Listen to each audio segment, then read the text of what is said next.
C'est déjà le 6e épisode dans le champ. Cette fois-ci, je prends la route 281 vers le sud, direction la MRC des Aides-Chemins. La région était autrefois reconnue pour la culture du sarrasin vert, dit le sarrasin de Tartarie.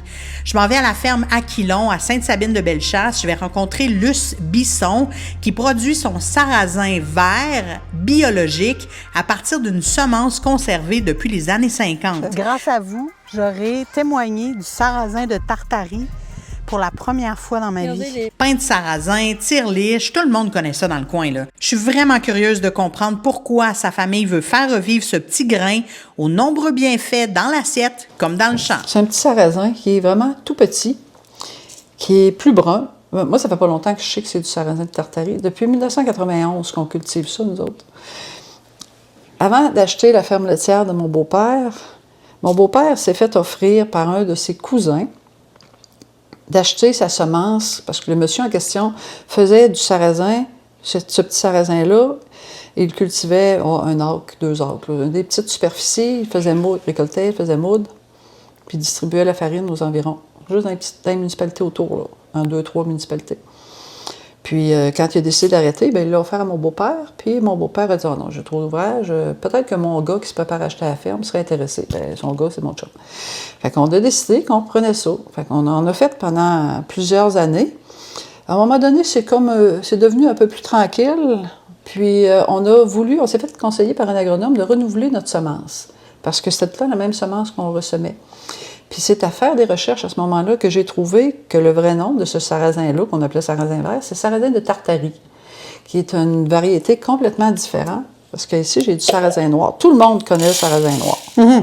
On a recommencé à en faire... en fait, c'est l'arrivée de mon fils sur la ferme le retour sur la ferme en 2016 qui a fait en sorte qu'on a reparti cette production-là, mais là, avec...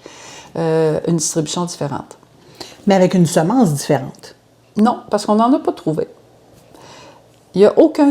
Moi, je n'ai jamais trouvé de semencier en Amérique du Nord qui vende cette semence-là. Ça existe ailleurs, mais c'est des fermes, des entreprises agricoles qui ont racheté les petits producteurs qu'il y avait autour d'eux autres. Sérieusement, là, moi, dans toutes mes recherches que j'ai faites dans les 15 dernières années, j'ai pas trouvé personne en dehors d'à peu près 50 km, on va dire, du long de la frontière américaine entre New York et le Nouveau-Brunswick. Personne ne connaît ça. Dès qu'on monte un peu plus, personne ne connaît ça. Tout le monde connaît le sarrasin noir. Mm-hmm. Par contre, au Nouveau-Brunswick, c'est la famille Corriveau qui font des plugs avec ça. C'est le même sarrasin. Mais moi, je ne savais pas que ça s'appelait. Puis eux autres, je suis certaine qu'ils ne savent pas que ça s'appelle sarrasin de Tartarie. Il y a une entreprise dans le Maine aussi qui s'appelle Bouchard Family Farm qu'on est allé visiter il y a quelques années, moi et mon mari, pour valider, voir est-ce que c'est le même sarrasin. Effectivement, c'est le même sarrasin. Et juste pour finir avec mon histoire de sarrasin de Tartarie, qui a de l'âge, parce que là, on n'a jamais renouvelé notre semence. Il y a quelques années, un concours de circonstances, je rencontre une amie dont sa mère est... Moi, je ne suis pas native d'ici. Ma mère était en résidence, je rencontre une amie que sa mère est en résidence, on va jaser ensemble, on va visiter sa mère avec ma mère.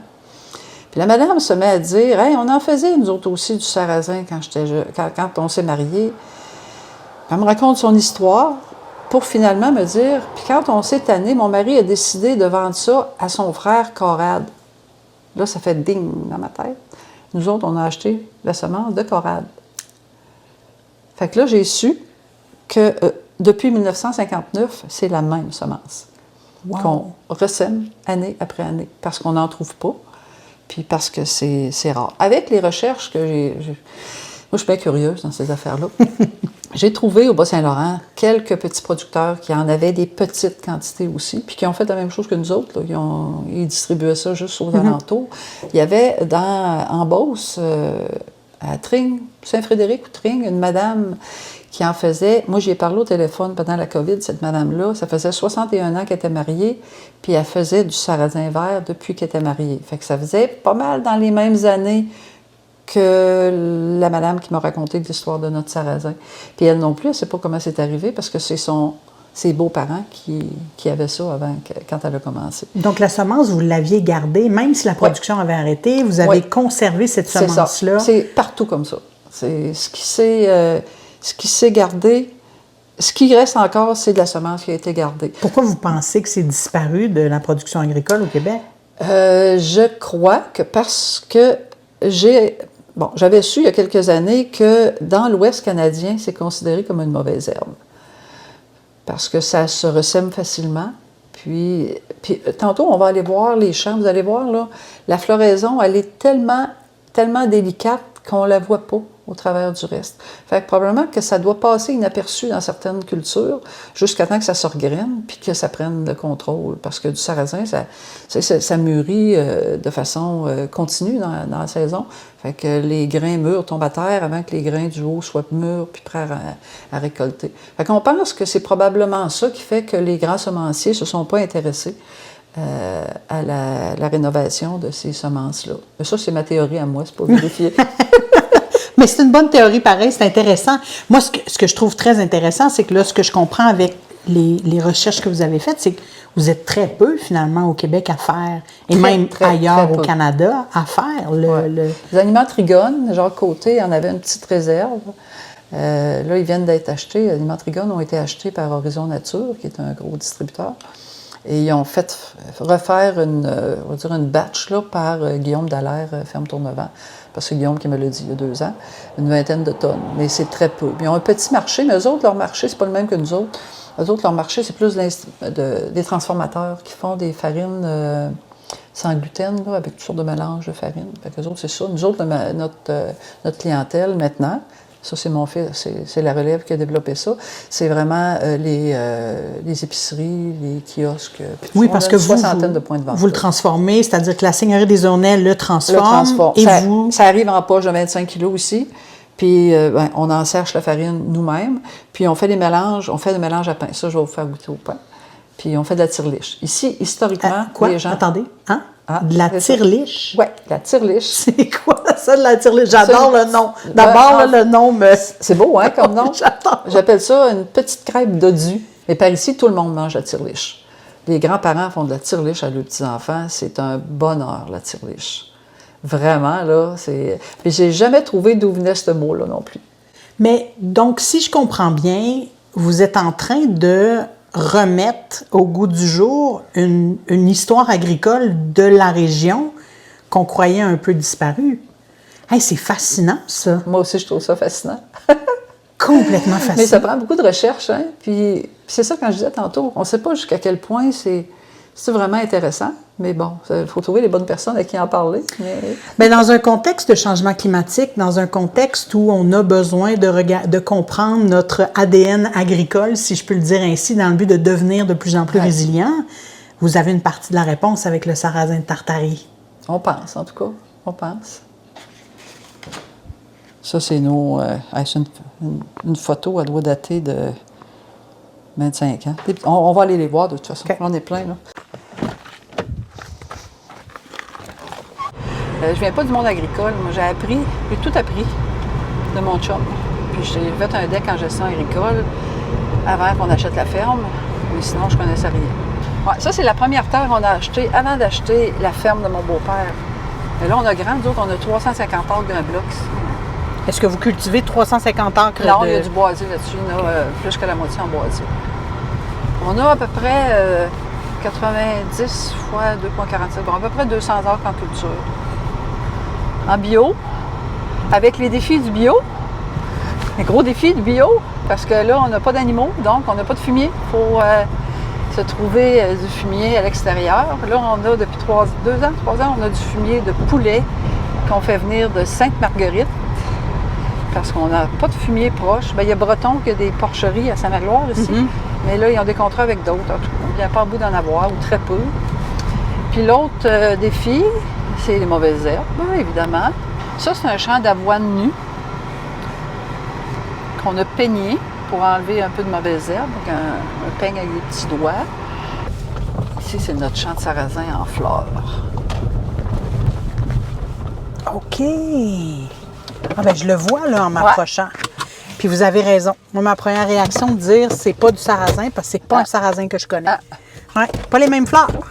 Fait que c'est probablement pour ça que ça passe inaperçu dans certaines cultures dans l'Ouest. Puis que ça devient, mais ça se regraine, là. Puis on ne veut pas le retrouver dans nos récoltes, hein, parce qu'on récolte ça avec tout le reste. Puis après ça, il faut cribler, parce qu'on a un crible. Là. Nous autres aussi, on sépare notre grain, on nettoie comme on peut. Regardez si c'est beau. Oh, moi, je tripe. Hey, c'est magnifique.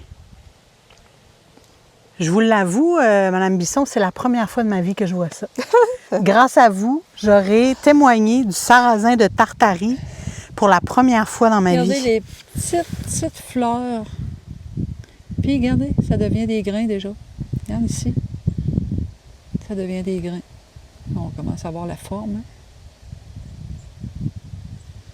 Puis tranquillement, pas vite, ben, ça va mûrir. Les grains vont brunir. Le feuillage va rougir. Ça va sécher tranquillement. Il y a des années, dépendamment de la teneur en humidité, on va endainer avec la machine que vous avez vue dans le clos. Là.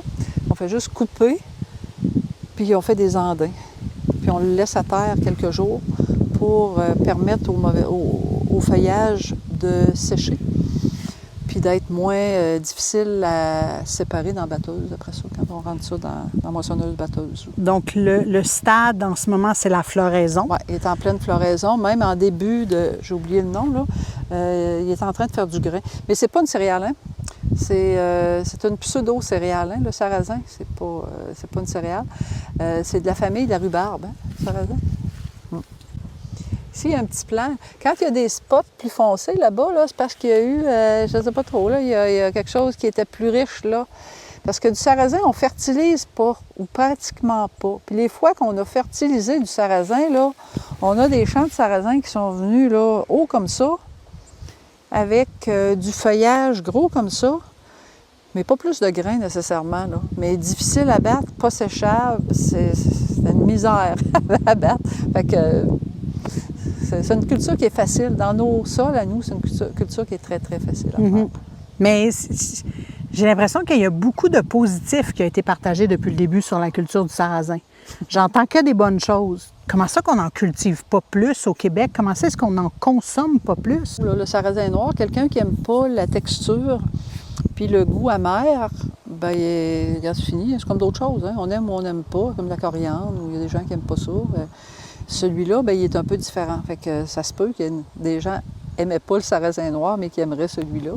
Mais il faut y goûter. Il faut y goûter pour le savoir. Il y a un défi là, de faire connaître cette production-là, de faire reconnaître, parce que c'était connu dans le temps. Là. Il y avait des centaines de familles qui consommaient ça. Tu sais, des fois, il y a des choses qui arrivent dans la vie à des moments donnés où l'industrie s'est mise à développer des variétés de d'autres choses, le blé. Quand le consommateur veut quelque chose, puis l'industrie est prête à le fournir, bien, il s'organise pour s'approvisionner en conséquence. Ah, ça, c'est sûr. C'est la chaîne alimentaire qui fait qu'une chose se développe ou non. Mais ça, je pense qu'il y a un regain là, pour des variétés, un peu comme le blé, les types de blé anciens, puis tout ça. Là. On est dans cette époque-là. L'épeautre, du camus, toutes les variétés, les blés marquis. Donc, c'est quoi votre grand défi dans la production et la commercialisation? Faire connaître le produit. C'est un travail de tous les jours. Là. On fait des marchés publics, on fait des dégustations, je ne sais pas combien de fois par année. Puis c'est toujours des petites quantités. C'est un client à la fois. Mais bon, une fois ça dit, c'est comme ça pour tout le monde qui développe son marché. Oui. Mais plus on a de visibilité, bien, plus on a des gens qui sont peut-être intéressés à connaître le produit. Puis après ça, bien, s'ils l'essayent et qu'ils l'aiment, bien, c'est fait. Ils sont vendus à vie. Et vous avez parlé des aspects positifs. Il y a quand même un aspect négatif à cultiver ce grain-là. C'est un défi, pas agronomique, mais plus technique. C'est un grain qui est difficile à cribler, à séparer. Dans le bio, il existe peu de postes de criblage. Puis des postes de criblage sans gluten, bien là, ça vient ajouter énormément à la difficulté. Là. Comment est-ce qu'on peut faciliter cette industrie-là, ces défis-là? Bien, en fait, c'est très dispendieux. Hein? Installer un poste de criblage en bio, puis sans gluten en plus, on vient de raffiner là, Oui, mais la demande est là auprès du consommateur. Bien, elle est peut-être pas tant, là. Tu sais, on dit que... Parce que les mélanges, si vous achetez des farines sans gluten, Oui. là, dans le commerce, c'est des mélanges de plusieurs sortes de farines. Absolument, vous avez Il raison. y a très peu de grains qui viennent du Québec là-dedans. Pour ne pas dire pas du tout. Un peu de sarrasin. C'est à peu près la seule culture qui est sans gluten puis qui est utilisée dans les mélanges de farine. C'est du riz, c'est du quinoa, c'est... Oui, de l'amande, oui, d'affaires. absolument. C'est ça. Fait qu'au Québec, il s'en produit pas tant des céréales ou des grains sans gluten qui vont être utilisés dans la transformation. Elle est vendue individuellement. Bon, il y a un marché, mais qui achète de la farine de sarrasin tout seul, là? Pas tant de monde que ça, là. Non. Ils l'achètent mélangée Non, avec puis d'autres si on choses. l'achète, ce seront des petites quantités C'est parce ça. que veut pas, c'est ça. une farine, puis on l'a mentionné à plusieurs reprises, c'est goûteux. Il y a des défis à cuisiner avec ça. C'est Donc, ça. il faut être capable de jouer avec ces défis-là. Est-ce qu'une partie de la solution serait d'avoir des mélanges faits à partir des grains qu'on produit nous-mêmes ici au Québec ou ailleurs au Canada? Il faut rêver un peu. Hein. Parce que nous autres, dans une de nos rotations qu'on fait, pas à tous les ans, là, mais on fait de l'avoine avec du pois jaune. Le pois jaune, c'est quelque chose qui pousse très bien dans nos régions. On a des bons rendements avec ça. Il commence à avoir des marchés qui transforment le pois jaune. Oui, il y a des boulangers PVT. qui font des pains même Ouais, avec il y a de du la pois farine, jaune, du il y a de la- miso avec du poison, Ouais. du pois jaune. Il y a le PVT, là, la Ouais, protéine. protéine végétale texturée. C'est ça. Fait que ça, c'est beaucoup à la mode. Les gens apprennent à connaître ça.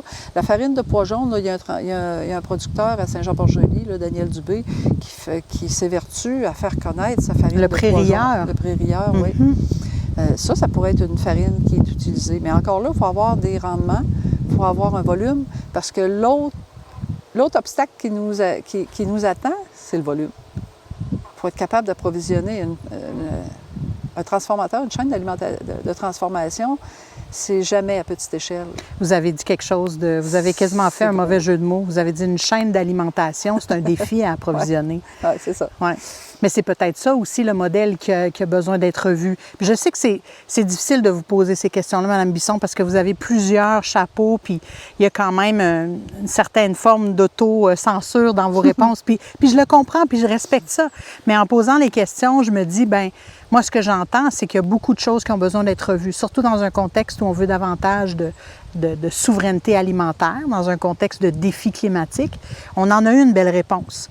Vous m'avez souligné vos défis. Je pense qu'il y a plusieurs questions qui ont été soulevées. J'espère que les gourmands à l'écoute vont comprendre un peu mieux vos réalités, puis vont par la suite aussi faire de meilleurs choix, prendre de meilleures décisions dans le... En tout cas, lire les ingrédients dans ce qu'on achète. Ça, là, La provenance. Ne serait-ce que l'ingrédient, je suis d'accord avec vous, mais la provenance des aussi. ingrédients Ouais. a un impact immense. Ouais, on a des organisations là, qui en font la promotion. Bien, la d'Aliments du certification Québec, biologique, notamment, est une façon de garantir une traçabilité des aliments qu'on consomme. Madame Bisson, qu'est-ce que je vous souhaite pour l'avenir? Vous m'avez parlé d'une relève, vous m'avez parlé de vos enfants qui ont le désir de reprendre l'entreprise. Je vais vous montrer. Oui? Je vais vous montrer quelque chose. OK? OK. Enfin, Ça va être le souhait pour l'avenir, on y va. On va rentrer en dedans, je vais aller vous montrer. Ça, c'est une ferme laitière avant. Puis la maison là, c'est mes beaux-parents, parce que mon beau-père avait acheté cette ferme-là en 66. Bon, attention, là, on est dans la relève, comme partout. Quand il arrive des jeunes, bien, il arrive avec de l'énergie, des idées, puis bien, des dettes aussi, là, qui ont envie Absolument. d'avoir. Nous autres, on n'a plus envie d'en avoir. Fait qu'ils ont des projets. Puis un de leurs projets, bien, est en dessous, ici. Si vous regardez, Oh! un petit Ouais. moulin à Hey! meule de pierre qu'on a acheté d'un autre producteur La de meule est l'ouest de là. la province qui a fait le bonheur de 2 autres transformateurs, en fait, puis qui maintenant va s'en venir, va être Quelle installé. grande nouvelle! Va Donc, être- vous allez pouvoir il va être contrôler installé. davantage et commercialiser vous-même certains produits, j'imagine, à la ferme. Bien, probablement. Puis la farine de sarrasin, elle pourrait être certifiée sans gluten parce qu'on pourrait toute la moudre. Donc, c'est ça que je vous souhaite pour l'avenir, que la relève soit davantage innovante. Attends, j'ai comme envie d'en virer de bord à cause de la lumière. Est-ce que vous me permettez? On va le faire comme ça. Ah, là, on vous voit comme il faut. D'ailleurs, cette année, les champs que je vous ai montrés, c'est même pas notre production, c'est leur production à eux. Wow. Ils ont formé une compagnie, puis ils nous louent l'entreprise en attendant que le transfert soit fait, parce que c'est long, hein, en agriculture. On a fait morceler, nous autres, on a très grand terrain, et les enfants, évidemment, ne sont pas capables de supporter tout ça. Alors, on a fait morceler par la CPTAQ 40 hectares avec les bâtiments, puis toute la machinerie. On va leur vendre tout ça. Puis on a eu notre décision fin d'avril. Puis là, c'est la saison de culture qui s'apprêtait à commencer, puis tout ça. Fait que comme on ne savait pas trop, nous autres, on avait dit on ne cultive plus. Eux autres ont dit nous, on cultive. Ouais. Fait qu'ils se sont formés une compagnie, puis c'est eux autres qui payent tous leurs frais, les frais variables. Nous autres, on leur charge les frais fixes. Et puis moi, j'ai 2 questions qui sortent de là. Vous avez fait morceler vos terres. Est-ce que ça a été compliqué? Parce que c'est une grande demande de l'avenir. C'est drôle, hein, parce que le fiscaliste me posait la même question. Il dit, qu'est-ce que vous avez fait? Bien, j'ai fait la demande. Les gens partent avec une idée préconçue. Mais quand il y a un projet qui est réaliste puis qui est solide, bien, ils ont dit oui. Parce que puis les enfants n'ont même pas présenté leur plan d'affaires, là. C'est moi qui ai fait la demande. C'est parce que c'était vos enfants que ça a été plus facile? Non, ou parce qu'il y avait un projet. Je pense qu'il y avait un projet qui était réaliste d'avoir une certaine partie en culture pour s'assurer un minimum de superficie foncière là, pour eux autres. Ils peuvent louer. Après ça, ils vont louer ailleurs. Nous autres, on va continuer à leur louer du terrain ou ils loueront ailleurs comme on fait déjà aussi. Ils peuvent faire du grain à forfait aussi pour une partie. Puis, ils vont transformer, dans l'étable ici, ils vont transformer en moulin à farine, puis ils vont faire les installations de transformation aussi dans sa charge. Puis ça va être ici. Parce que là, c'est dans mon sous-sol chez nous. On sort ça du sous-sol, on rentre ça dans la grange. Et pour vos membres de la communauté, pour la région de Chaudière-Appalaches, je suis certaine que vous avez un désir pour l'agriculture de demain. Mon Dieu, que j'aimerais que les gens osent traverser la montagne comme vous avez fait aujourd'hui par Saint-Philémon, Saint-Magloire. La route est magnifique. C'est de toute beauté. On a un bijou comme région, nous autres ici. On a des sentiers pédestres qui viennent juste d'être connectés avec les sentiers du Massif du Sud. On a fait l'inauguration jeudi passé. On a plein de richesses. Quelqu'un veut avoir la paix, puis avoir de l'espace, puis avoir de la liberté. C'est par ici, il faut qu'il vienne. C'est de toute beauté par ici. Mais ça, j'ai passé à la mission. On n'a pas de mer, on n'a pas le fleuve, on a des belles montagnes, on a une vue qui est impressionnante, on a de la tranquillité, mais on a aussi des gens accueillants. Puis je pense qu'il y a beaucoup d'ouverture de nos populations à accueillir les visiteurs, les nouveaux arrivants. Puis il y a beaucoup de possibilités de développement. On a des gens de l'extérieur qui sont venus s'installer. Ils ont déménagé leur petite entreprise à Sainte-Sabine, de Québec, de Stoneham à Sainte-Sabine. Puis, ils sont tellement heureux, là. C'est de se libérer des tracas de la ville, puis... Juste s'entourer. C'est pas loin, là. C'est à 1 heure de Lévis, là. Juste s'entourer de la beauté du paysage qui est ici. C'est juste... On est dans un autre état d'esprit. Ma directrice de municipalité, elle appelle ça la zénitude. C'est carrément ça. Merci, Mme Bisson. Ça fait plaisir. J'espère que tout comme moi, vous avez apprécié la découverte du sarrasin vert de Tartarie. La ferme Aquilon commercialise leurs produits sous forme de mélange à pain, de tire-liche. Bref, il y a toutes sortes de façons de consommer le sarrasin de Tartarie. Allez faire un tour sur leur site web. De cette façon, vous pourrez connaître leurs différents points de vente. Pour ce qui est d'encourager mon travail, cette série Dans le champ, abonnez-vous à ma chaîne YouTube. C'est très facile à trouver via la liste de lecture qui porte le même nom. Pour ce qui est de mon travail au quotidien, c'est via l'infolette sur mon site web salutlesgourmands.com. D'ici là, bonne découverte, bonne dégustation. Salut les gourmands!